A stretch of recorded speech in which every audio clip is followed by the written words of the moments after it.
আর ইউনূস সরকার সবচেয়ে মজার যেই মন্তব্যটি করেছেন বলে আমার মনে হয়েছে এই পররাষ্ট্র মন্ত্রণালয়ের তরফে ভারত সরকারকে পাঠানো বিবৃতিতে, সেটা হচ্ছে অন্তর্বর্তীকালীন সরকার বলেছেন নির্বাচন কেন্দ্রিক যে কোনো সহিংসতা ও সন্ত্রাসী কর্মকাণ্ডের জন্য তারা আওয়ামী লীগকেই দায়ী করবেন। আসন্ন জাতীয় নির্বাচনের আগে ও নির্বাচনের দিনে সংঘটিত যে কোনো সহিংসতার জন্য। মানে এই হুমকি তারা ভারত সরকারকে দিচ্ছেন কেন?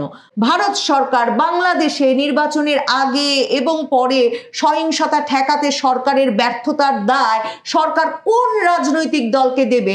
সরকার তার ঘোষিত নিষিদ্ধ ঘোষিত কোনো রাজনৈতিক দলে দেবে কি দেবে না তাতে ভারত সরকারের কি আসে যায়? আসলে সময় যত ঘনিয়ে আসছে নির্বাচনের, কি করে ক্ষমতায় আরো লম্বা সময় থাকবেন সেটা ভাবতে ভাবতে ইউনূস সরকারের মাথা খারাপ হওয়ার দশা।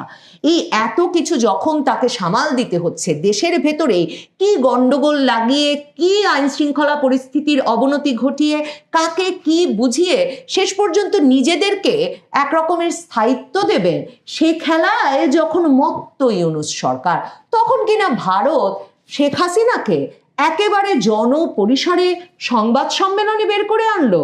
ইউনূস সরকারের ঘুম এর পরেও কি হারাম না হয়ে পারে?